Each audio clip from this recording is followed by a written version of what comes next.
A presente.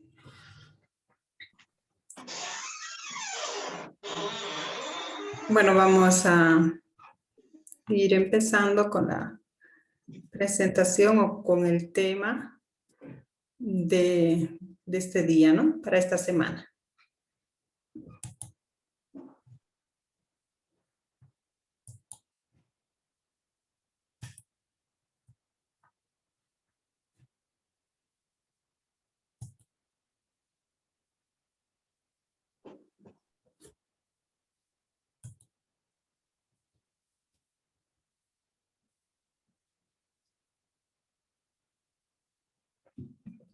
Bueno, el tema que vamos a hablar hoy es sobre la química toxicológica alimentaria.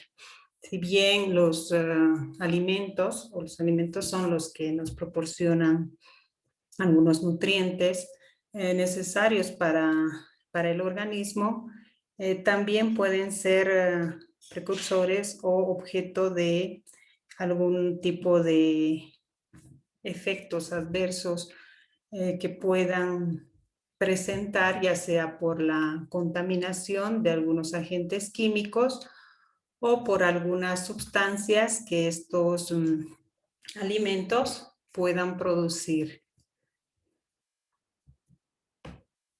Bueno, entonces, la toxicología alimentaria estudia la naturaleza de las fuentes y formación de las sustancias químicas en los alimentos, ¿no? Entonces va a ver cuáles son o qué sustancias químicas han podido producir algún efecto negativo en la salud.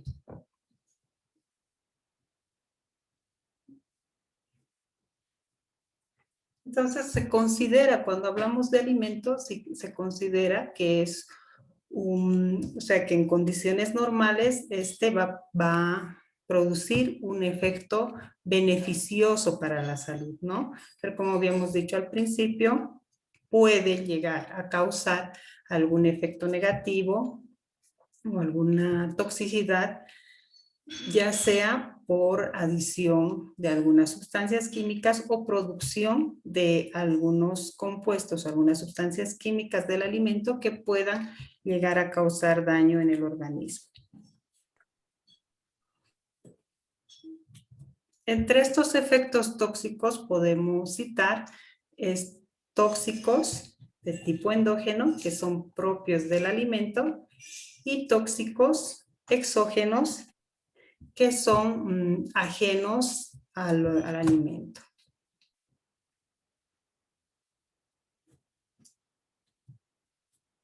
Entre las sustancias tóxicas endógenas, como hemos indicado, propias del alimento, son sustancias que se encuentran presentes de forma natural en los alimentos, ¿no? O que se van a generar dependiendo de la evolución de este alimento. En cambio, los exógenos son ajenos al alimento y pueden ser ya sea por algunos contaminantes o compuestos o sustancias que han sido adicionadas al alimento o al producto alimentario, ¿no?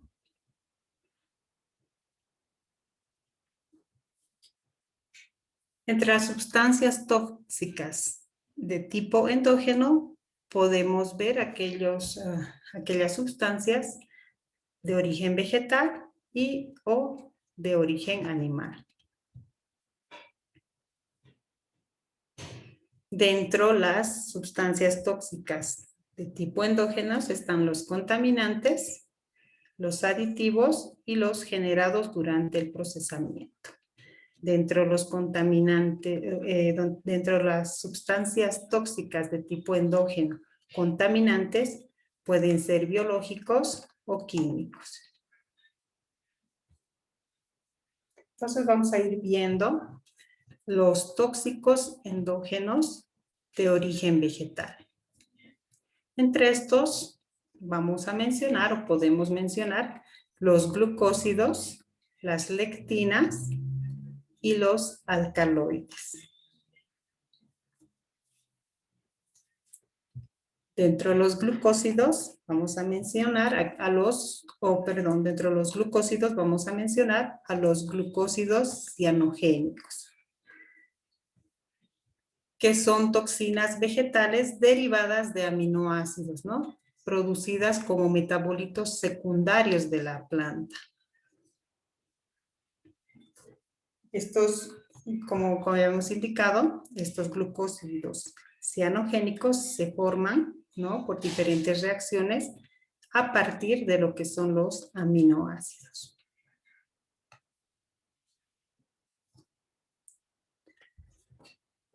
El favismo es una enfermedad hemolítica que se caracteriza por la deficiencia de la glucosa 6-fosfato deshidrogenasa, ¿no? Hay personas que presentan que no presentan esta enzima, que es la que controla la producción de ésteres oxidativos en el eritrocito. Entonces, estas personas al consumir, por ejemplo, este tipo de glucósidos que están presentes en las habas, van a presentar esta enfermedad del favismo.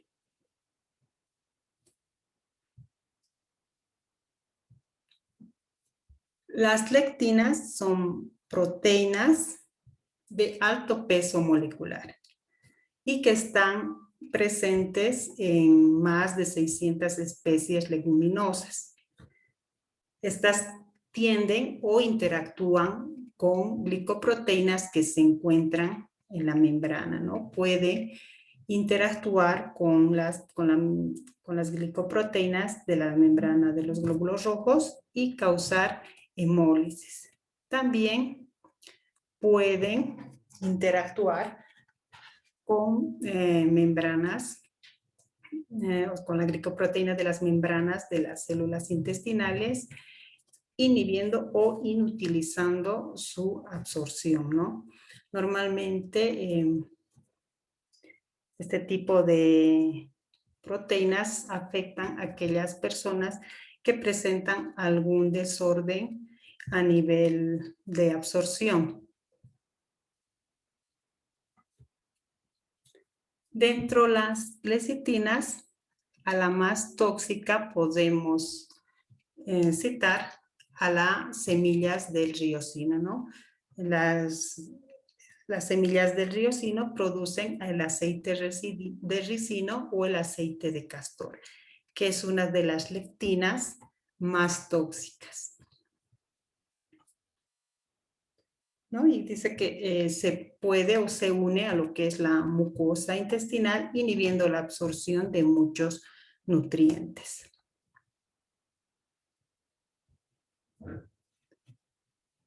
Entonces, entre los efectos tóxicos de estas lectinas podemos indicar inflamación en la mucosa intestinal, lo que va a interferir en la absorción de los nutrientes y también puede favorecer a la proliferación bacteriana, ¿no? Disminuyendo nuevamente lo que es la absorción de nutrientes.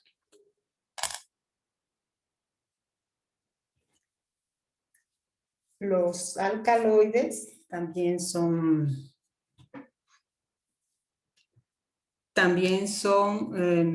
sustancias de tipo endógeno de plantas que contienen un nitrógeno en su estructura, ¿no? Este nitrógeno es parte del heterociclo, de los heterociclos, ¿no? Y este nitrógeno le da esa característica especial que tienen los alcaloides. ¿Vean? Entonces, estos alcaloides poseen características bien marcadas, ¿no? Básicas y bien marcadas.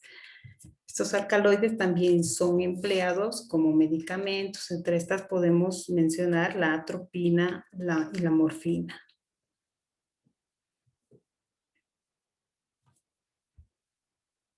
Dentro de los alcaloides, como ejemplo, podemos mencionar a la cicutina, cuyo principio activo es la coniina, ¿no? Esta es la estructura del principio activo de la cicutina y vemos que el nitrógeno llega a ser llega a ser parte del heterociclo que le va a dar esa característica especial a los alcaloides.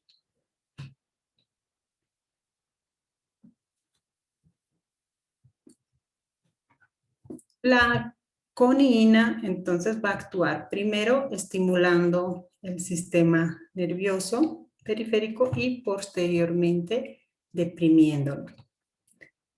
A las 2 horas después de haber ingerido este tóxico, puede producir ardor en la boca, dificultad para tragar, náuseas, dilatación en las pupilas y debilidad en las piernas. Ya a dosis mayores, ingiere dosis mayores de este tóxico, se produce lo que son la parálisis muscular, llegando a la muerte por un paro respiratorio. Entre estas sustancias tóxicas de tipo endógeno también está lo que es la cafeína, ¿no? Que es un alcaloide de la familia de las metilxantinas, cuyos metabolitos son la paraxitina, teobromina y teofilina.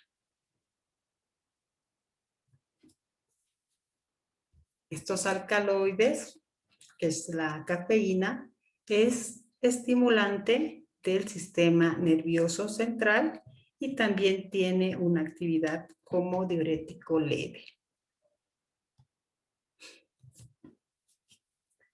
Algunos efectos de la cafeína pueden ser inquietud, insomnio, dolor de cabeza, mareos, ritmo cardíaco rápido y ansiedad.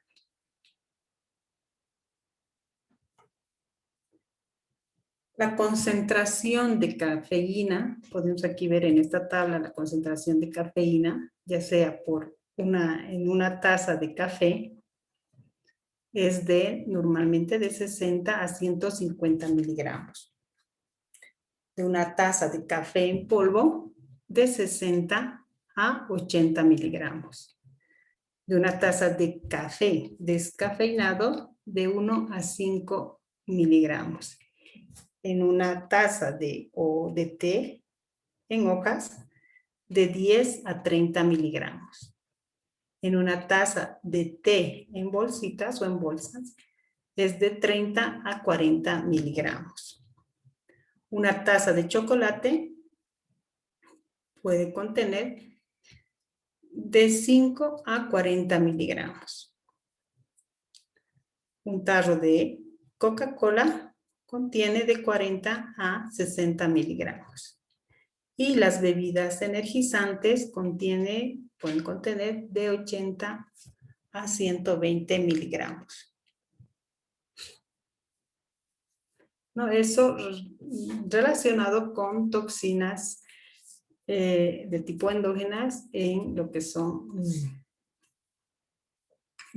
vegetales o de tipo natural, ¿no? Luego también tenemos las toxinas de tipo endógenas en lo que son mariscos o peces. ¿Qué más de producir? O sea, en realidad estas toxinas las adquieren los mariscos o los peces cuando consumen algunas algas que producen estas toxinas. Entonces, estas se llegan a acumular en el marisco o en los peces y de esta forma puede llegar al consumo humano. Podemos citar entre estas toxinas de tipo animal, las sacitoxinina, ¿no? Entonces, la sacitoxinina es una toxina que está presente en algas marinas y que son consumidas ya sea por peces o mariscos. Se puede observar síntomas a los 30 minutos de haber consumido estas toxinas. Y entre estas podemos mencionar el adormecimiento de los labios, la lengua y la yema de los dedos, ¿no? Entre piernas, brazos y cuello. La falta de coordinación muscular, también problemas respiratorios y muerte a lo que son las 2 a 12 horas.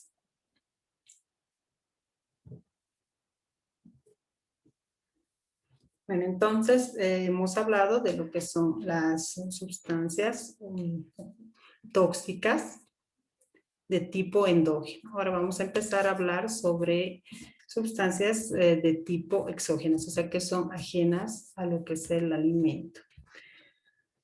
Entre estos podemos mencionar los contaminantes biológicos, ¿no? Que es la intoxicación por alimentos. Puede ocurrir cuando las bacterias dañinas van a contaminar este alimento, ¿no? Y entonces así un contaminado y sin las medidas de precaución o de lavado de estos alimentos pueden llegar a ser ingeridos por el humano.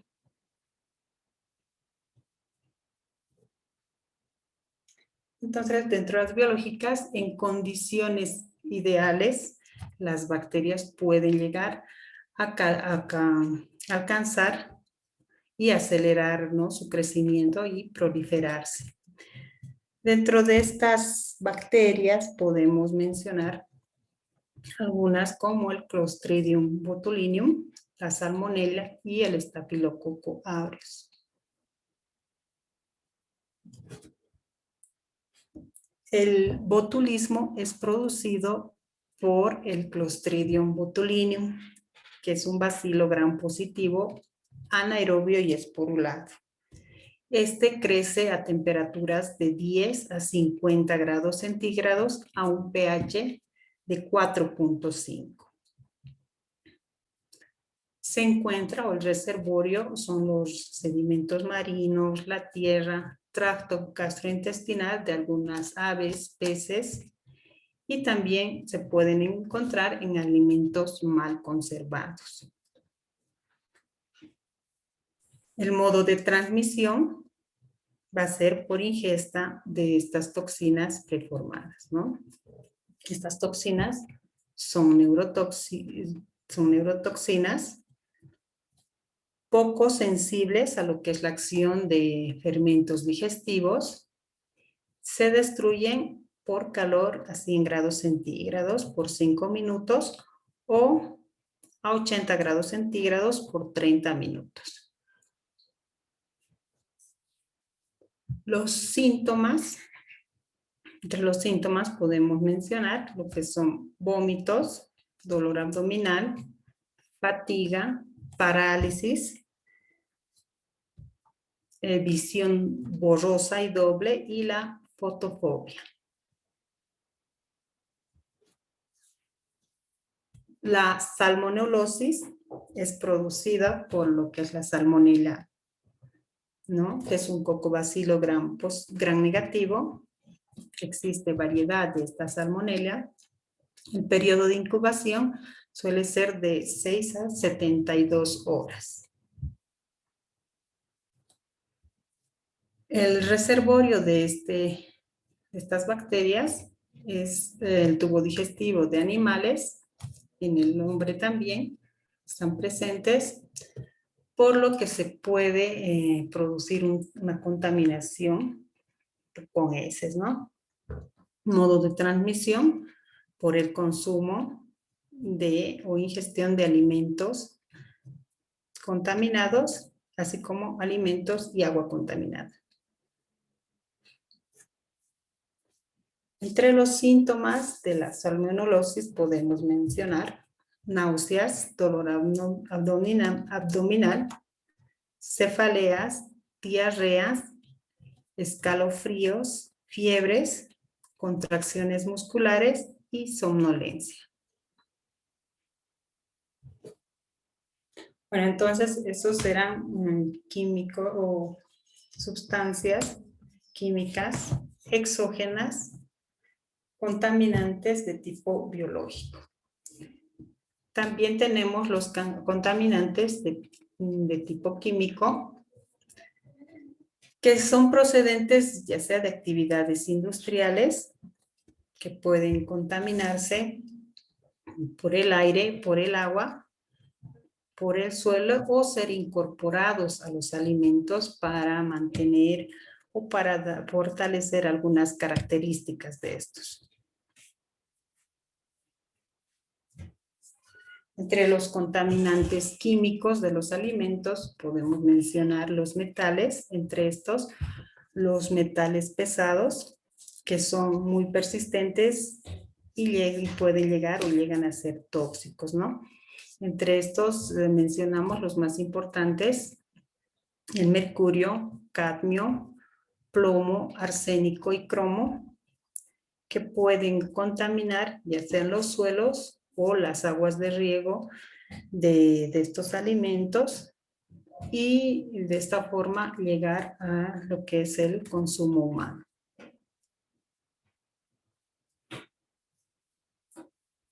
Los nitratos, que son compuestos derivados del nitrógeno, especialmente, aquellos que tienen uso en lo que es la fertilización, ¿no? Fertilizantes nitrogenados. ¿No? Estos llegan a concentrarse o acumularse en los alimentos mediante el uso excesivo de estos fertilizantes. Entre estos podemos mencionar el sulfato de amonio, que es almacenador de nitrógeno y azufre, que son indispensables en la química, o sea, indispensables en la química de los suelos y los fertilizantes. El nitrato de potasio es una de las sales potásicas más tóxicas. También es usado como un fertilizante y se ha visto que 100 miligramos de este fertilizante en agua puede ocasionar metahemoglobina en los animales.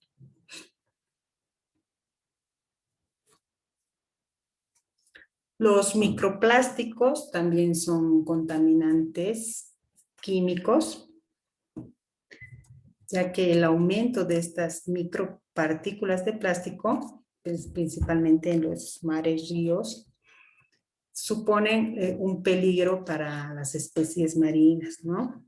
Estos los peces se llegan a alimentar de estas micropartículas y de esta forma pueden llegar al consumo humano.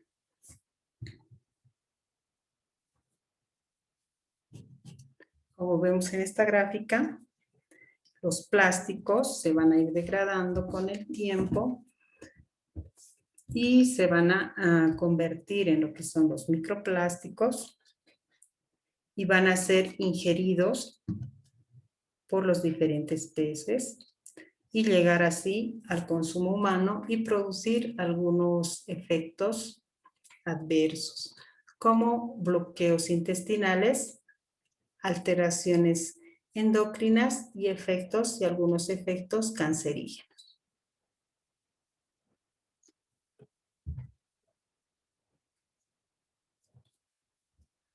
Los aditivos, también habíamos mencionado, que son tipo de sustancias químicas exógenas.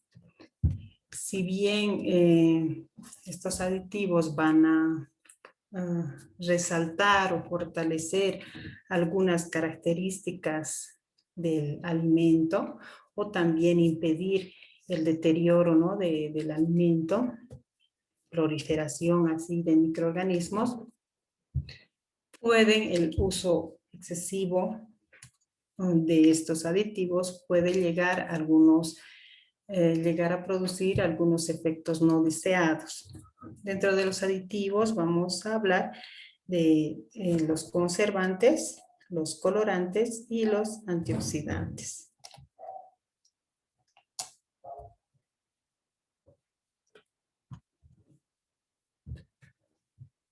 Dentro de los conservantes podemos indicar que son sustancias químicas que lo que van a hacer es prevenir o retardar el deterioro de algunos alimentos, ¿no? O la presencia de algunos microorganismos que vayan a dañar a la salud del ser humano. Dentro de estos conservantes voy a mencionar los benzoatos, que son sales del ácido benzoico y naturalmente también se los puede encontrar en lo que son ciruelas, clavo de olor y canela, ¿no? El pH óptimo para detener la actividad antimicrobiana es de 2.5 a 4. Su uso del benzoato está dirigido más en alimentos ácidos como los jugos, las margarinas y aderezos. Se utilizan niveles de 0,1 a 0,3%.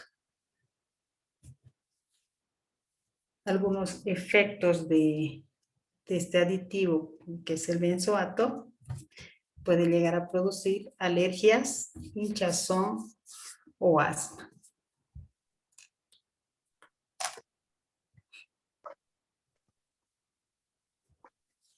Los colorantes, tenemos los que son colorantes sintéticos y los colorantes naturales. Estos compuestos químicos lo que hacen es intensificar el color de estos productos alimenticios, ¿no? Y así pueden influir en lo que es la percepción ya sea de su olor, sabor, incluso textura.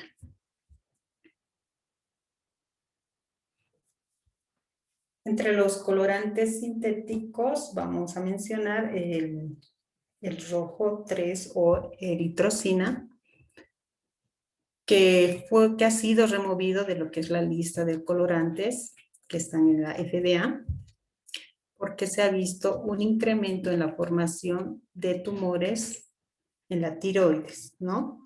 Ya que va a inhibir la conservación o la conversión de la tiroxina a triiodotironina, ¿no? Este colorante daba una coloración roja. Eso entonces referente a lo que son los colorantes de tipo natural. Dentro los colorantes, esto referente a los colorantes de tipo sintético.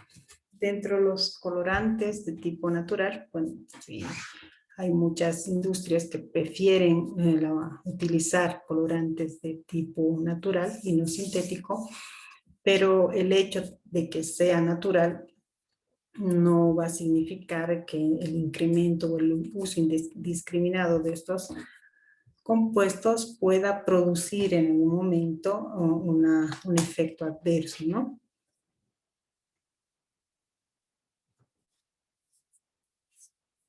Dentro de los colorantes naturales, ¿no? que tienen alguna toxicidad, podemos mencionar las quinonas, que viene o que tiene estructuras diversas, pero su uso es limitado por la toxicidad que presenta.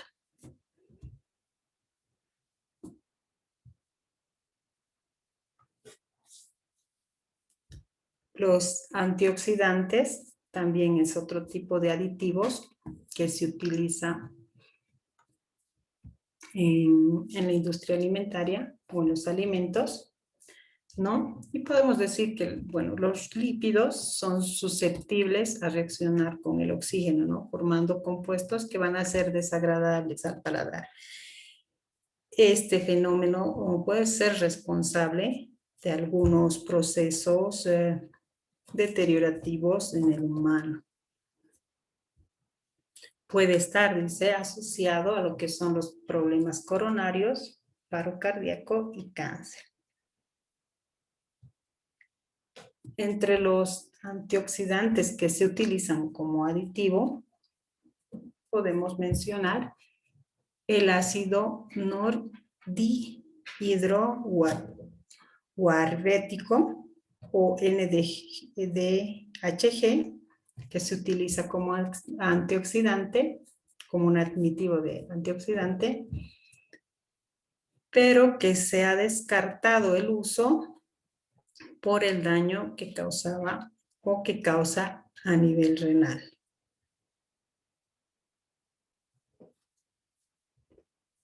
Y bueno, y por último, podemos o vamos a mencionar aquellas sustancias químicas que se producen o que se producen mediante o durante el procesamiento del alimento.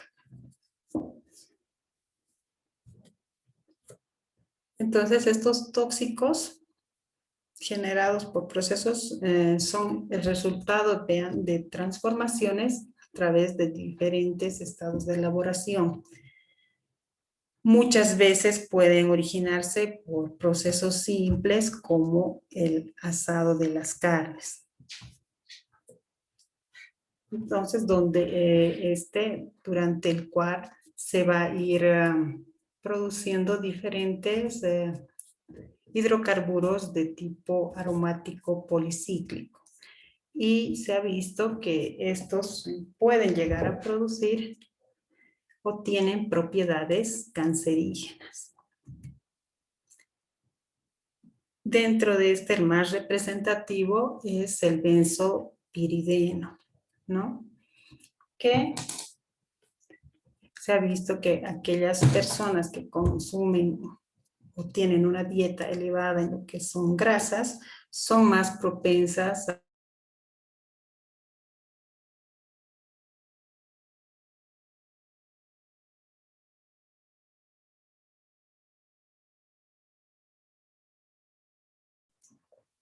son generados durante la termodegradación de estas grasas, ¿no? Y estas llegan a ser consumidas por los humanos y las personas que se ven afectadas son aquellas que tienen mayor consumo en lo que son grasas. Entonces esto sería todo lo referente a lo que es la intoxicación alimentaria. Lo que he tratado de extraer son aquellos compuestos o compuestos químicos más representativos de toda la clasificación que hemos visto, ¿no? Bueno, eso sería todo referente a este tema. Gracias por su atención.